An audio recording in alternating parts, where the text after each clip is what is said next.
안녕하세요. 자, 이제 회계원리 첫 시간 이제 들어왔네요. 자, 여러분들 우리 공부하는 사람들은요, 회계세법 하니까 계산기, 필수죠. 계산기를 뭐 이렇게 자주 쓰는 건 아닌데, 그래도 언제 쓸지 모르니까, 그죠? 그 다음에 연습장에다 따로 좀 필기를 해 가면서 하시고요. 그 다음에 이제 교재에 이제 예시들이 쭉 나와 있는데요. 그런 뭐 교재 예시대로 제가 이렇게 수업을 해드리지는 않을 거예요. 가급적이면 이제 제가 이제 따로 예시를 아예 따로 들어서 수업을 해드려요. 예시를. 그러면 필기해 가면서 거래를 직접 쓰면서 또 거기에 대한 설명을 듣고 그 다음에 여러분들이 복습을 할 때는 이제 책에 있는 예시를 가지고 공부를 하는 거예요. 왜냐면 그게 진짜 좋은 교수 방법이에요. 저는 그렇게 배웠어요. 저도 교직을 이수했지만 그게 정석이고요. 책에 있는 교재에 있는 그런 예시는 여러분들이 복습 자료로 이렇게 활용을 하시면 될 거고요. 자, 복습을 굉장히 저는 많이 강조를 합니다. 그래서 예습은 여러분들한테 바라지도 않아요. 그래서 복습은 반드시 좀 필히 좀 해주시고요. 복습은 48시간 이내에 해주시는 것이 좋습니다.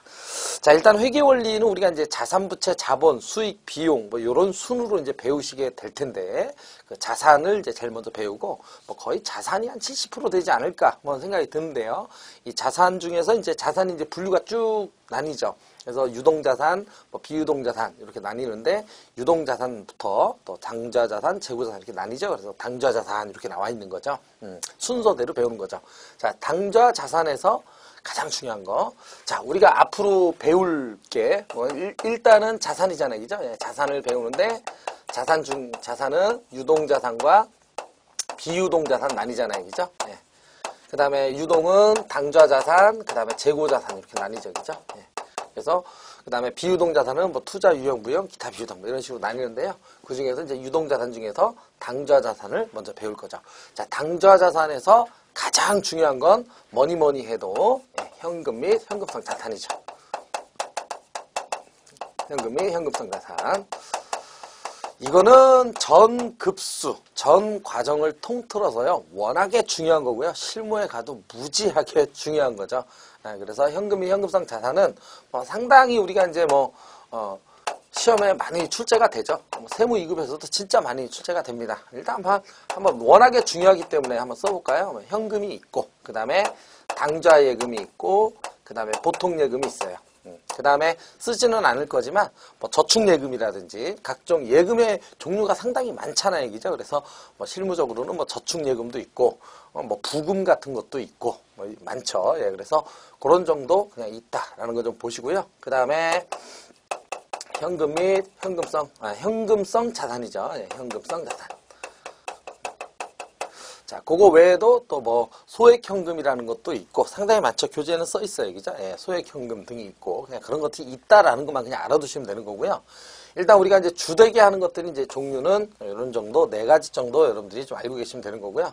자, 수표를 발행할 목적으로 하는 당좌 예금 다 아시죠? 그 다음에 당좌예금과 보통예금은 우리가 이제 묶어서 이제 요구불 예금이다. 이렇게 얘기를 하는 거고요.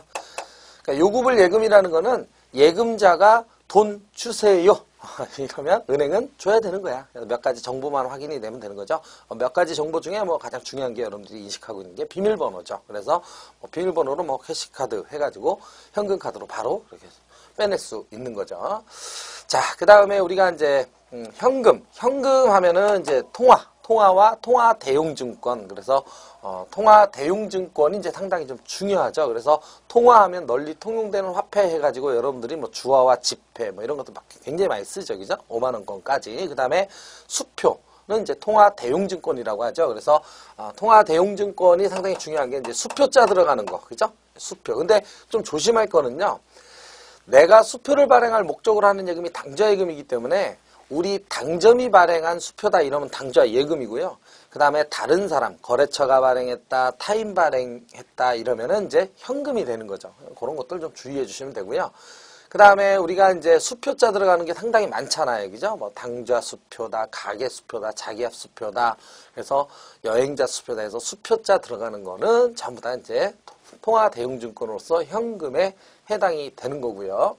그 다음에 우리가 이제 현금 통화 대용증권에서 공사채 만기 이자표라든지 공사채 만기 이자표하고 그 다음에 배당금 영수증이죠. 배당금 영수증. 요것도 현금처럼 쓴다는 거.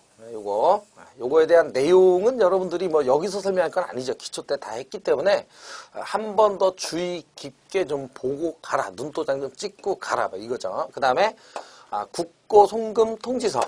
국고 송금 통지서 또는 환급 통지서 뭐 이렇게 얘기를 합니다. 세금을 좀 많이 내면은요. 세금을 돌려줘야 되잖아요. 그러면은 세금을 받아가세요 라고 이렇게 통지문이 와요. 그래서 그 통지문을 오면은 바로 현금처럼 쓸 수 있기 때문에 뭐 이런 것들 좀 기억을 해 두시면 되겠습니다. 자, 그 다음에 여러분들이 이제 시험을 볼 때는요. 그런 게 이제 중요한 거죠. 시험에서 다음 중 현금에 해당하는 거, 해당하지 않는 거. 그 다음에 현금 및 현금성 자산에 해당하는 거, 해당하지 않는 거. 이건 좀 다른 거죠. 그죠? 예, 그래서 우리가 현금 하면은 여기에 있는 것만 묻는 거죠. 만약에 이제 보기에 현금에 해당하지 않는 것 하면은 보통예금이 보기에 있어요. 그럼 보통예금이 답인 거죠. 현금 아닌 것 찾으라고 했으니까요. 현금 및 현금성 자산에 해당하지 않는 것 하면은 얘네들이 다 포함이 되는 거니까 얘네들 아닌 것 찾아야 되는 거죠. 그래서 현금이 아닌 거, 현금이 현금성 자산이 아닌 거는 문제가 다른 문제다라는 거예요. 아시겠죠? 예, 그래서 그런 것만 조금 주의해 주시면 돼요. 그런 문제 때문에 약간 어디선 답이 되는데 어디선 답이 안 되고 약간 혼동, 미스를 하는 거죠. 예, 그런 것들을 좀 주의해 주시면 되고요. 그 다음에 현금성 자산. 여러분들 현금성 자산을 하려면 사실은 뭐하고 뭐를 먼저 해야 되는 거예요? 예, 단기 매매증권하고 그죠? 예, 단기 매매증권, 그 다음에 단기 금융상품. 원래 순서대로 보면 이제 단기 금융상품이 먼저 나오기는 하는데요. 워낙에 이제 단기 매매증권이 많이 나오기 때문에 이런 것들부터 좀 정리를 좀 해야 되는 거죠. 단기 매매증권은 이제 유가증권이죠. 유가증권. 뭐 이건 이제 나중에 뒤에 단원이 따로 있으니까 거기에 가서 좀 설명을 하죠. 주식이나 뭐 국채 등의 어떤 유가증권. 그 다음에 단기 매매증권 같은 경우에 이제 적금 들은 거 있죠. 예, 정기예금이나 정기적금. 예, 정기적금, 정기예금, 뭐 합해서 정기예적금, 뭐 이런 것들을 얘기하는 거죠. 그리고 단기 하니까 이제 1년 이내적이죠. 자, 그래서 우리가 얘네들은 뒤에 단원이 따로 있으니까 거기서 좀 잠깐 뭐들이 있는지 좀 보도록 하고요. 얘네들을 먼저 알아야 되는 게 얘네들 중에서, 그죠? 얘네들 중에서 취득 당시, 취득 또는 뭐 가입 당시, 예? 뭐 예금 같은 경우는 이제 뭐 가입했다 이렇게 얘기를 하잖아요. 그래서 가입 당시 또는 유가증권은 취득, 그래서 취득 당시 만기가 몇 개월이요? 예, 만기가 3개월 이내. 예. 초단기 금융상품이죠. 예. 여기 해당이 되면 현금성 자산으로 분류한다는 거죠. 그래서 여러분들이 여태까지는 공부를 할 때 거의 요거 위주로 많이 공부를 하셨을 거예요. 그런데 이제 지금은 취득 당시부터 따진다. 우리가 보통 이제 회계나 세법 같은 회계 같은 경우는요, 결산일로부터 이렇게 따지잖아요. 결산일로부터 어떤 기산이 이루어지는데 기간에 계산이 이루어지는데 얘는 취득 당시부터죠. 그래서 우리가 유일하게 여러분들 공부하는 것 중에서는 취득 당시로부터 기간을 따지는 것이 현금성 자산이다라는 거 좀 잘 기억을 좀 해 주셔야 되겠죠. 자, 교재에 보시면 현금성, 현금이 현금성 자산에 대한 종류 간단하게 요약이 되어 있고요. 그 다음에 현금성 자산에 이제 써 있죠.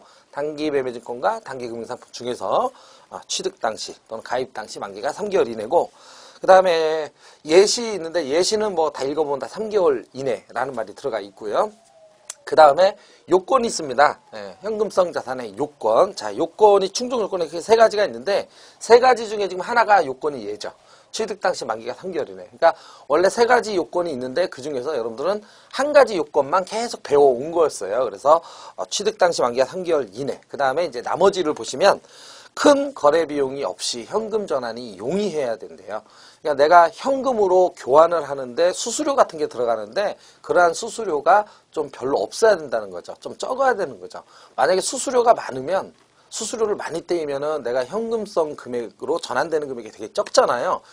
그러면은 그건 투자 상품이지 현금성으로 보기는 좀 어렵다라는 얘기죠.